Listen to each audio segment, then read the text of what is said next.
बिस्मिल्लाहिर्रहमानिर्रहीम। अस्सलाम वालेकुम नादरीन, आप यूट्यूब चैनल देख रहे हैं। मैं इमरान खान हूँ। नादरीन, पाकिस्तान में उल्टी गंगा बह रही है। जिस किस्म की जिम्मेदारी का और समझदारी का सबूत देना चाहिए था रियासत को या रियासती इदारों को, वैसी ही जिम्मेदारी और समझदारी का सबूत पाकिस्तान तहरीक इंसाफ ने दे दिया। तहरीक इंसाफ ने DG/ISPR की प्रेस कॉन्फ्रेंस का 24 घंटे गुजरने के बाद जवाब दिया, बल्कि 24 घंटे से भी ज़्यादा टाइम हो गया था। और उसमें सलमान अकरम राजा साहब थे, बैरिस्टर गौहर साहब थे और साथ में असद कैसर साहब थे। ये तीनों लोग बैठे और उन्होंने बड़ा तफसीली जवाब दिया DG/ISPR की प्रेस कॉन्फ्रेंस का।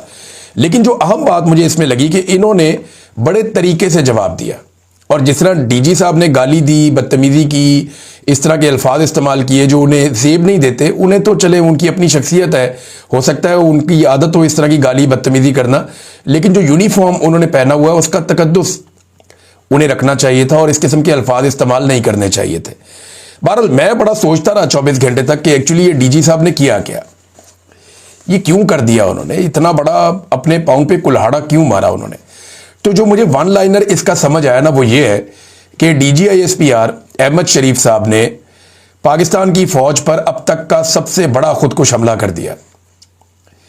यानी फौज का हमेशा से ये कहना था कि वो सियासत में किरदार अदा नहीं करते, वो सियासत के अंदर नहीं रहते। ये चीज उनके लिए छेड़ बन चुकी थी।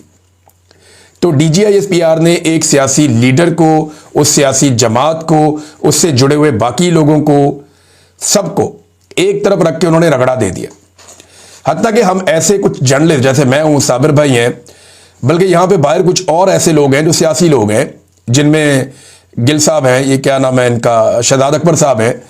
अब ये वो लोग हैं जिन पे पाकिस्तान में जुल्म और ज्यादतियां हुई हैं। शहजाद अकबर साहब के भाई को उठा के अगवा किया गया, उसे निशाना बनाया गया। शहजाद अकबर के ऊपर यहां बरतानिया में भी अटैक किया गया। तो इन लोगों की भी फोटोज चला चला के जो है वो DG साहब वहां पे नफरत का इजहार कर रहे थे। ये इंतहाई मायूस कुन हरकतें हैं। एक जर्नल को ऐसी चीजें करना जेब नहीं देता, लेकिन उन्होंने रज के नफरत फैलाई, रज के उन्होंने आग लगाई। और ये एक्चुअली उनके अपने इदारे के ऊपर उनकी जानिब से एक ऐसा खुदकुश हमला है जो अब कई दहाइयों तक इसके असरात रहेंगे। यानी अगर कोई शहादतें हो जाए या कोई और मसला हो जाए तो ठीक है, कभी ना कभी आपको सब्र आ जाता है, लेकिन यह मामला अब आपके साथ चलेगा। जैसे याह्या खान का दाग आज तक नहीं धुल पा रहा, वैसे ही ये दाग अब लग गया पक्का पक्का।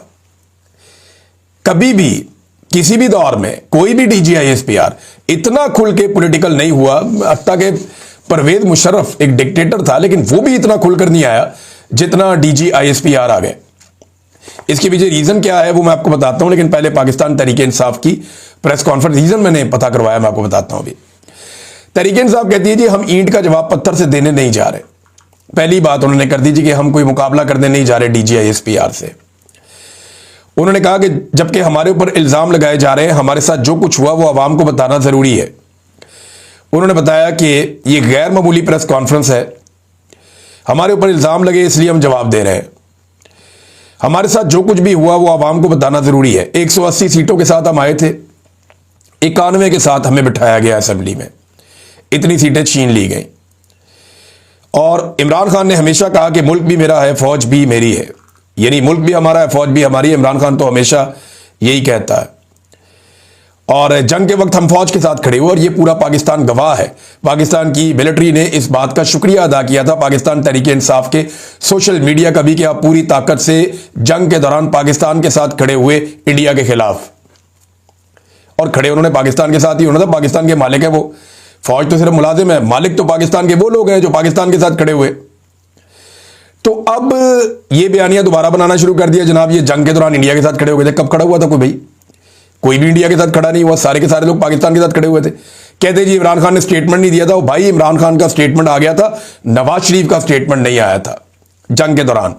और बाद में इनको शर्मिंदा होकर कहना पड़ा कि नवाज शरीफ ने जंग को डिजाइन किया था बैठकर, पता नहीं उसने प्लान किया था कहीं पे बैठ के। बाद में ऐसी चीजें करके तो ये गोंगलुओं से मट्टी झाड़ रहे थे। उन्होंने कहा कि हम ये सब कुछ इसलिए समझ रहे थे कि हमने पूरा साथ दिया कि बाद में हालात बेहतर हो जाएंगे, शायद चीजें बेहतरी की तरफ जाएंगी। फिर उन्होंने कहा बहुत अफसोस हुआ जो प्रेस कॉन्फ्रेंस की गई, जो अल्फाज इस्तेमाल किए गए वो नामुनासिब थे। और ये वादे हम करना चाह रहे हैं कि शायद लोग लड़वाना चाह रहे हैं, अपनी अना को जाने देना होगा, एक दूसरे को स्पेस देना होगी। मुलाकात हो नहीं रही और मुकदमात नहीं लग रहे। फिर कायद-ए-आज़म मोहम्मद अली जिन्ना की उन्होंने मिसाल दी कि कायद-ए-आज़म ने अस्करी क़यादत को हमेशा कहा कि आप सियासत में शरीक नहीं होंगे।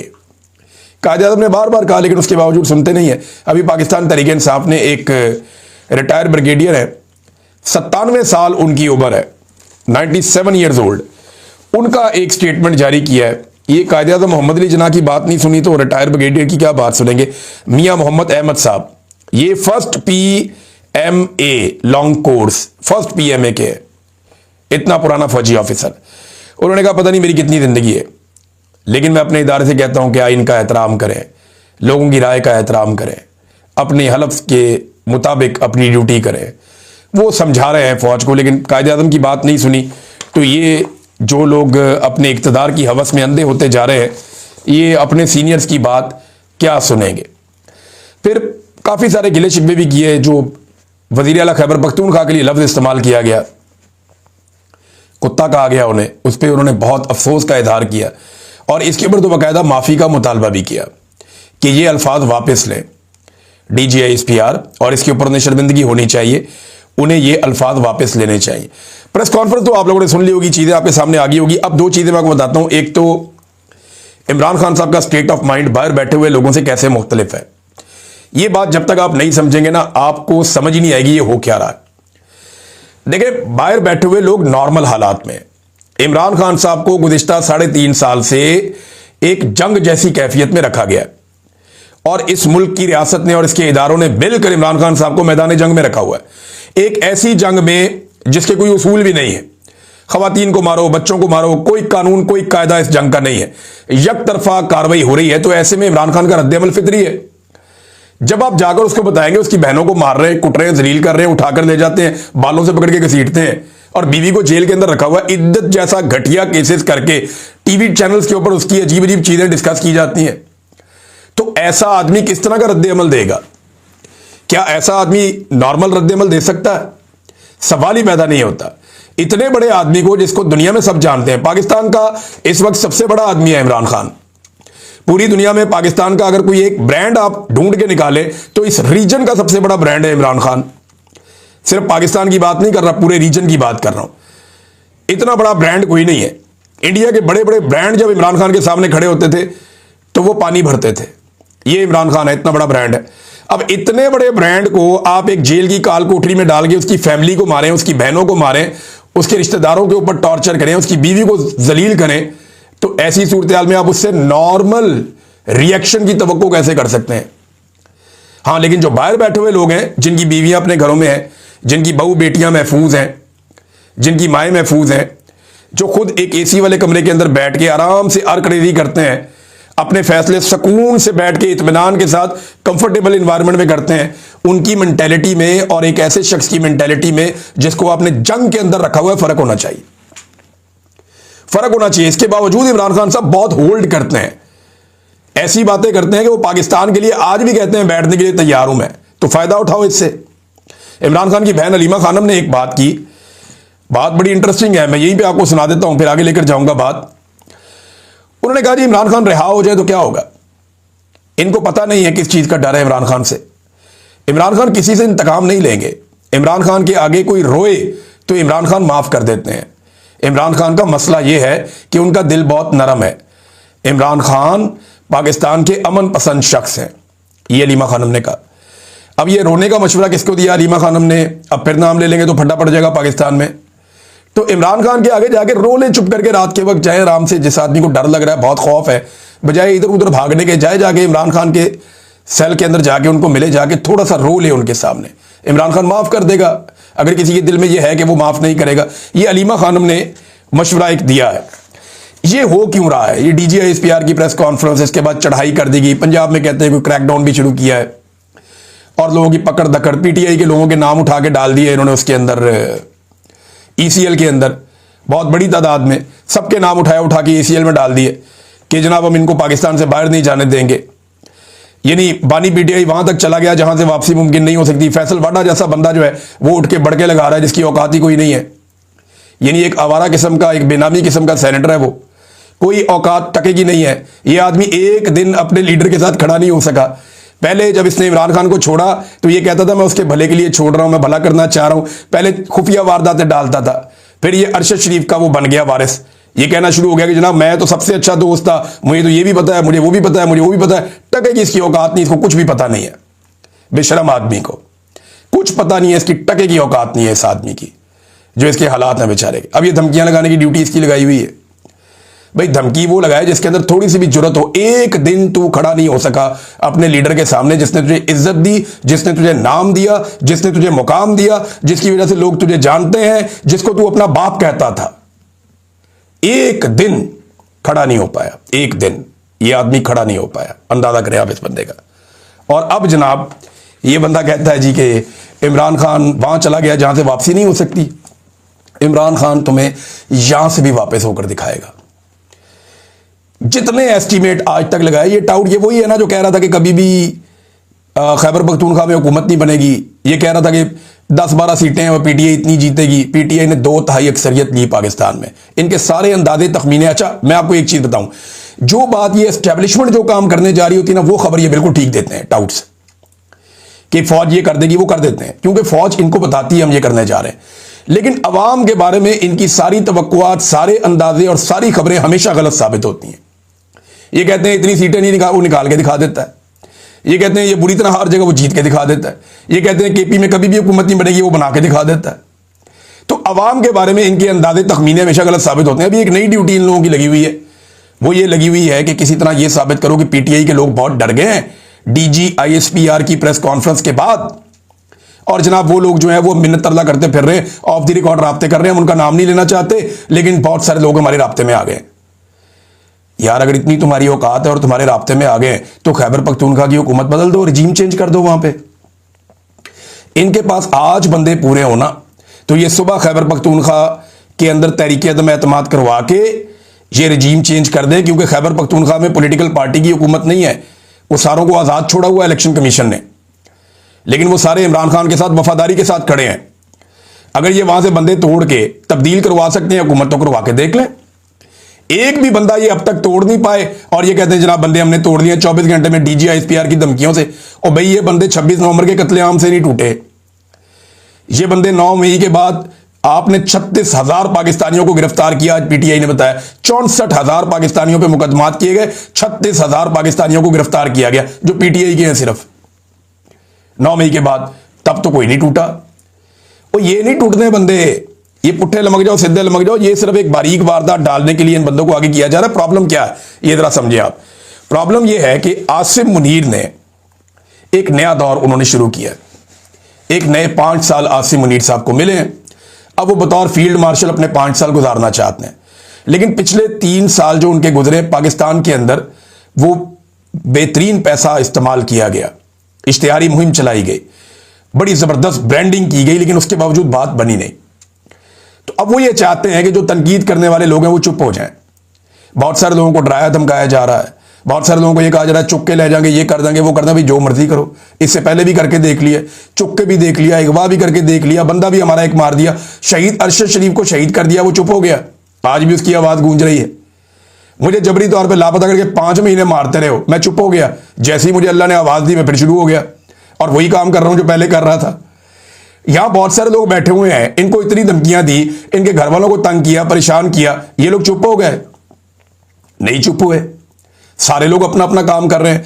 ये ऐसे होना नहीं है, लोग अब डरते नहीं है। बहरहाल ये अब कोशिश ये की जा रही है, नया दौर है, जरा एक डर फैलाया जाए और इमरान खान साहब का जो ट्वीट है उसको डिसओन करवाया जाए पाकिस्तान तहरीक इंसाफ के लोगों से। मिशन ये है कि तहरीक इंसाफ के लोग कहें कि जी इमरान खान साहब का जो ट्वीट है ना उसको हम डिसओन करते हैं, वो ठीक नहीं है, हम उसको रीट्वीट नहीं करेंगे। मामला इस लेवल तक नहीं जाना चाहिए। मामला शुरू किसने किया पहले ये बताओ। इमरान खान की बीवी को किसने गिरफ्तार किया? उसकी बहनों को किसने सड़क पे घसीटा? उसकी बहनों को बार बार गिरफ्तार किसने किया? इद्दत जैसा घटिया तरीन केस किसने बनाया? उसके ऊपर 300 के करीब मुकदमा, 200 में 300 कितने मुकदमा था, ये किसने बनाया उसके ऊपर? ये जो तज़हीक की गई भाई शुरुआत किसने की है? कैद तन्हाई में इमरान खान को किसने डाला? बार बार उसको कैद तन्हाई में डालकर अजियत किसने दी है? भाई जो शुरू करता है उसी को खत्म करना होगा ना। ये वन साइडेड तो नहीं हो सकता कि भाई हम मारना चाहते हैं लेकिन आगे से आपकी आवाज ना आए, आपने चीखना नहीं है। फिलहाल जनाब अब ये इस बयानिए के जरिए से जो अब बनाया गया है, एक खौफ फैला के लोगों को चुप करवाना चाहते हैं। और इमरान खान साहब और उनके फॉलोअर्स देखें ना, एक पैरेलल एस्टेब्लिशमेंट बन चुके हैं। एक पैरेलल एस्टेब्लिशमेंट भी है, जैसे पाकिस्तान में एक एस्टेब्लिशमेंट है, इसके साथ एक दूसरी एस्टेब्लिशमेंट भी है, वो इमरान खान और उसके फॉलोअर्स हैं। अब इमरान खान को छोड़ के जाना खाला जी का वाड़ा नहीं है। जो बंदा छोड़ के जाएगा वो अपनी और अपने खानदान की सियासत तबाह कर देगा, और लोग उसके लिए कोई गुंजाइश नहीं छोड़ेंगे। बड़े किस्मत वाले वो लोग हैं जो वापस इमरान खान साहब से आकर मिल जाएंगे या मिलेंगे, क्योंकि अगर किसी को फार्म 45 वाली कामयाबी चाहिए तो उसको इमरान खान के कैंप में आना पड़ेगा। जाली फार्म 47 जो है वो महदूद तादाद में थे, अब जितनी तादाद में वो थे उतने बंदे उन्होंने ले लिए। इससे ज्यादा बंदों को तो एडजस्ट कर नहीं सकते, तो किस किस को क्या क्या बांटेंगे, कौमी खजाना भी खत्म हो रहा है। लिहाजा इमरान खान को छोड़ के जाना इतना आसान नहीं है, मुमकिन नहीं है। नून लीग और पीपल्स पार्टी ने इसे एक मौके तौर पे लिया है कि जनाब ये मौका मिल गया, पीटीआई को फौजी ताकत इस्तेमाल करके मजीद एक दफा कुचल देते हैं।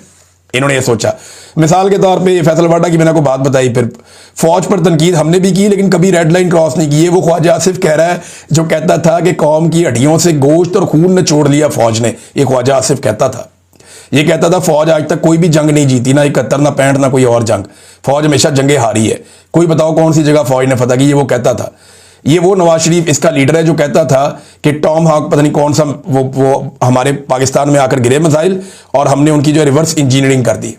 ये वहां जाके पोल खोल रहा था बरतानिया में पाकिस्तान के, कहते जी हमने कभी रेड लाइन क्रॉस नहीं की। नवाज शरीफ के, मरियम नवाज के, ख्वाजे के, इन सारों के स्टेटमेंट उठा उठा के लोगों ने धड़ लगाए हुए हैं और लोग बता रहे हैं कि जनाब ये तो सारे स्टेटमेंट आपने दिए हुए हैं। वो इमरान खान कहता है फौज भी मेरी है, मुल्क भी मेरा है। वो फौज पे तनकीद नहीं करता, फौज को बुरा नहीं कहता। इमरान खान ये कहता है कि फौज का गलत इस्तेमाल ना किया जाए। ये पाकिस्तानियों का इदारा है, पाकिस्तानियों ने इसको बनाया है, पाकिस्तानी इसको अपना खून पसीने की कमाई से अपना पेट काट के इस इदारे को पालते हैं अपनी हिफाजत के लिए। तो इस इदारे को पाकिस्तानियों की मंशा के खिलाफ अपने जाती फायदे के लिए चंद लोग या जर्नैल इस्तेमाल ना करें। ये इमरान खान का मौकिफ है। वो मिलिट्री एस्टेब्लिशमेंट की पॉलिसी के खिलाफ है। नवाज शरीफ भी जब खिलाफ था तो मिलिट्री एस्टेब्लिशमेंट की पॉलिसी के खिलाफ था। बेनजीर भी जब खिलाफ थी तो मिलिट्री एस्टेब्लिशमेंट की पॉलिसी के खिलाफ थी। जरदारी भी मिलिट्री एस्टेब्लिशमेंट की पॉलिसी के खिलाफ था। इनमें से कोई भी लीडर फौज के खिलाफ नहीं था कि जनाब बतौर इदारा फौज ही खत्म कर दो।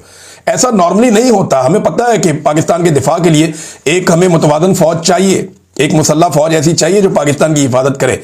बहरहाल एटम बम बनने के बाद अब कोई इतनी जरूरत भी नहीं है। सारी दुनिया जानती है कि इनके साथ लंबा पंगा नहीं किया जा सकता। नाज़रीन, आज पाकिस्तान तहरीक इंसाफ का पेशावर में जलसा है, ये बड़ा इंपॉर्टेंट है। देखें, जो पाकिस्तान तहरीक इंसाफ की जो मरकजी क़यादत है उन्होंने बड़ी जिम्मेदारी का सबूत दिया, बड़ी समझदारी का सबूत दिया। लेकिन खैबर पख्तूनख्वा में जज्बात बड़े हाई हैं। हयाताबाद के अंदर तैयारियां हो रही हैं। समी इब्राहिम साहब वहां से हमें दिखा रहे थे पूरी जलसे की कार्रवाई रात के वक्त। मैं समी भाई की एनर्जी पे भी हैरान होता हूं कभी कभी। समी भाई उम्र के इस हिस्से में भी जो है ना, वो हर जलसे से पहले जलसा गाह में रात के वक्त पहुंचते हैं और जाकर पूरी सूरत हाल बताते हैं कि यहां पे आज क्या है। क्या जबरदस्त रूटीन है उनकी, सर्दी हो गर्मी हो कुछ भी हो वो जाते हैं और बड़े जिंदा दिल आदमी है। मैंने ऐसे लोग बहुत कम देखे हैं और बड़े बहादुर इंसान भी हैं। समी इब्राहिम साहब हमारे बड़े भाइयों की तरह शानदार आदमी है। वो दिखा रहे थे जलसा गाह, बहुत बड़ा जलसा गाह तैयार किया है, बड़ा स्टेज भी लगाया है।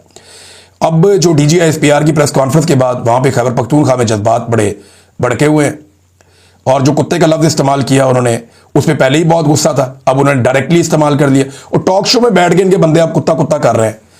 DGISPR ने कर दिया ना तो सबके मुंह को कुत्ता लग गया। अब कोई इधर बैठ के कुत्ता कर रहा है, कोई उधर बैठ के कुत्ता कर रहा है। अजीब अजीब अल्फाज ये इस्तेमाल करने, कितना मायूस कुन है और कितनी बुरी बात है। लेकिन आज का जलसा जो है वो देखने वाला होगा और इसके अंदर क्या बातें होती हैं, क्योंकि खैबर पख्तूनख्वा में नौजवान की आदत है, अग्रेसिव है, फ्रंट फुट पे रहते हैं। इमरान खान साहब ने कहा भी है कि फ्रंट फुट पे रहो, तो देखते हैं कि उनका वहां से किस तरह का रद्द अमल आता है। शहबाज शरीफ ने एक स्टेटमेंट दे दिया नाज़रीन, स्टेटमेंट है शानदार कारकर्दगी पर अगला इलेक्शन भी जीतेंगे। देखिए, मुझे बहुत बुरा लगता है मियां साहब, माजी में एक ताल्लुक भी रहा है, लेकिन मैं इंतहाई मजबूर हूं। मैं और कुछ नहीं कहना चाहता। आपकी कारकर्दगी सिर्फ ये है, बस ये आपकी कारकर्दगी है। आप दोनों भाइयों ने दिन रात ये कारकर्दगी करके इक्तदार हासिल कर लिया, अपने केसेस माफ करवा लिए, अपने मुखालिफिन को जेलों में डलवा दिया। सवाए ये पॉलिश करने के कोई और कारकर्दगी आपकी है ही नहीं। तमाम आदादोशुमार, तमाम इशारिये, तमाम जितनी रिपोर्टें आ रही हैं आलमी सतह के ऊपर, जितने सर्वेदार हैं, वो सारे आपकी नाकामियों का रोजाना पोल खोल रहे हैं। पाकिस्तान की तारीख का रिकॉर्ड कर्जा लेने के बावजूद आपने पाकिस्तान की इकोनॉमी का